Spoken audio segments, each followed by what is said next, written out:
Continuamos con nuestro itinerario en la preparación a la consagración total a Jesús por manos de la Santísima Virgen María.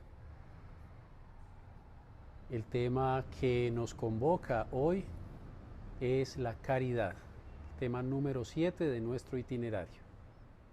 Bienvenidos a este tema fundamental de nuestra experiencia cristiana, porque es el mandamiento propio, nuevo, que el Señor Jesús nos ha dado. Se levantó un legista y dijo para ponerle a prueba: Maestro, ¿qué he de hacer para tener en herencia vida eterna? Él le dijo: ¿qué está escrito en la ley? ¿Cómo lees? Respondió: amarás al Señor tu Dios con todo tu corazón, con toda tu alma, con todas tus fuerzas y con toda tu mente, y a tu prójimo como a ti mismo.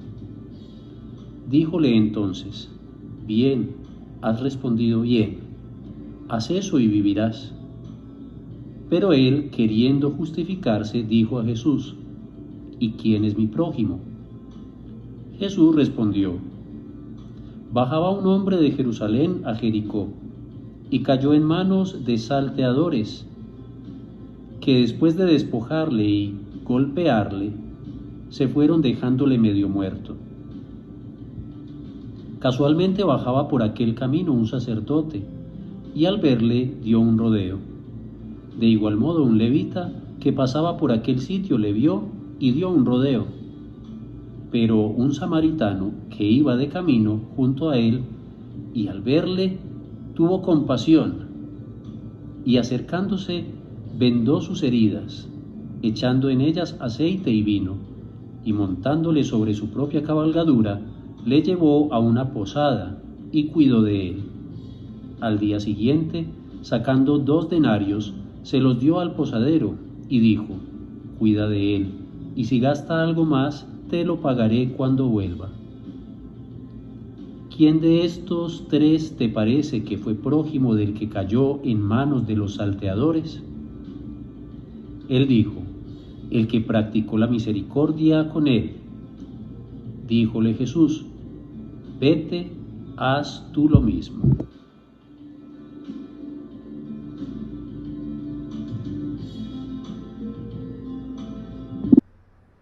Queridos hermanos, nos dice San Juan de Dios que de la misma manera como el fuego es apagado por el agua, la caridad apaga el pecado.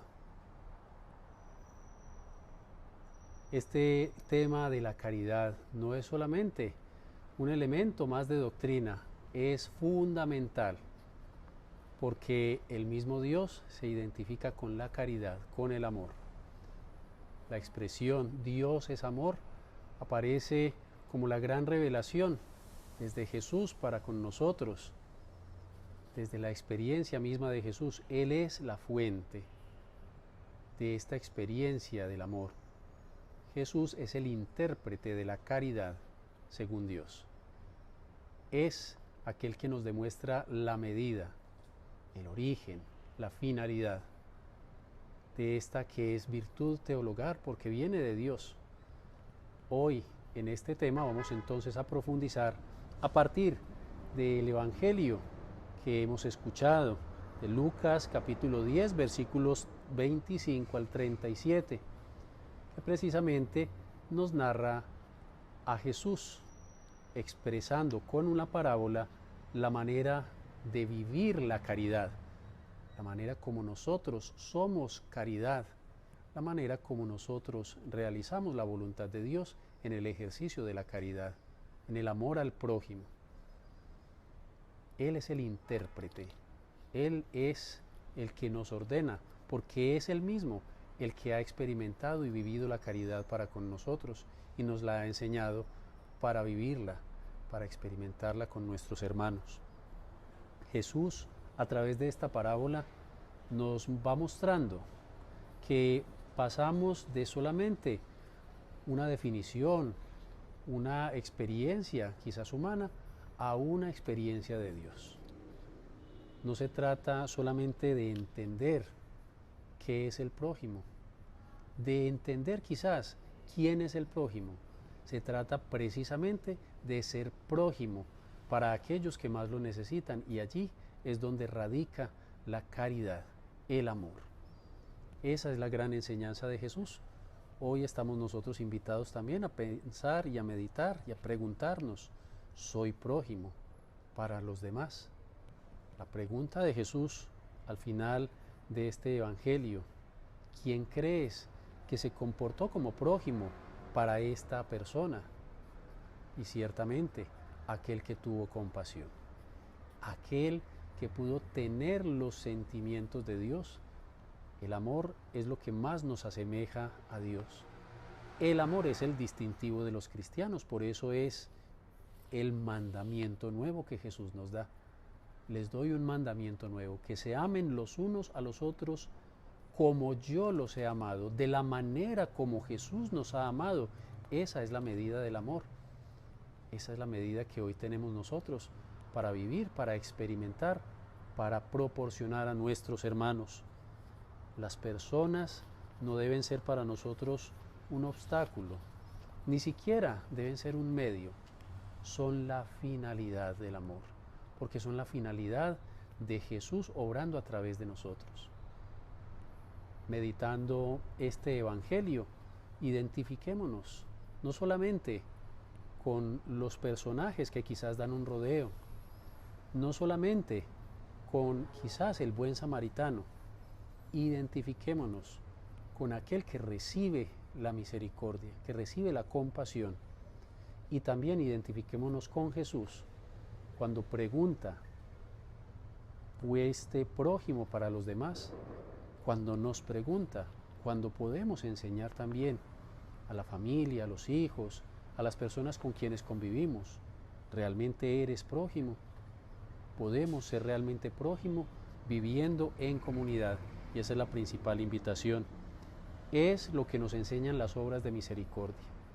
Las obras de misericordia son un compendio maravilloso de lo que vivimos como misericordia de Dios, como amor de Dios, como caridad para con nuestros hermanos.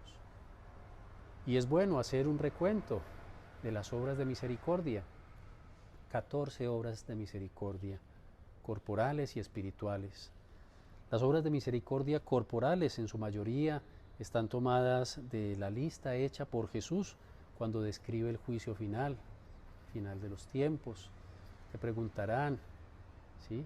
Porque tuve hambre y me diste de comer, tuve sed y me diste de beber, estuve desnudo y me vestiste, estuve preso y me visitaste, estuve enfermo. Son un recuento de aquellas acciones que Jesús mismo realizó en medio de su pueblo, en medio del pueblo de Dios. Las obras de misericordia espirituales son aquellas que han sido tomadas por la Iglesia de otros textos que están a lo largo de toda la Sagrada Escritura, de actitudes y enseñanzas del mismo Jesús: el perdón, la corrección, el consuelo, el soportarse y sobrellevarse mutuamente. Todas estas obras de misericordia nos pueden llevar a la santidad y nos deben llevar a construir un mundo mejor. Hagamos el recuento: obras de misericordia corporales: visitar a los enfermos, dar de comer al hambriento, dar de beber al sediento, dar posada al peregrino, vestir al desnudo, visitar a los presos, enterrar a los difuntos. Obras de misericordia espirituales: enseñar al que no sabe, dar un buen consejo al que lo necesita y lo pide, corregir al que se equivoca, la corrección fraterna, perdonar a quien nos ofende, consolar a quien está triste, sufrir con paciencia los defectos del prójimo, rezar a Dios por los vivos y los difuntos. Pidámosle al Señor que, meditando esta palabra de Dios, profundizando en este tema de nuestro itinerario de la consagración total a Jesús, nosotros nos vayamos introduciendo cada vez más en el ejercicio práctico y real de las obras de misericordia como una manera de acercar la misericordia para nuestros hermanos, de ser prójimo para aquel que más lo necesita. Que el Señor los siga bendiciendo y les dé la perseverancia en esta preparación a la consagración total a Jesús por manos de la Santísima Virgen María.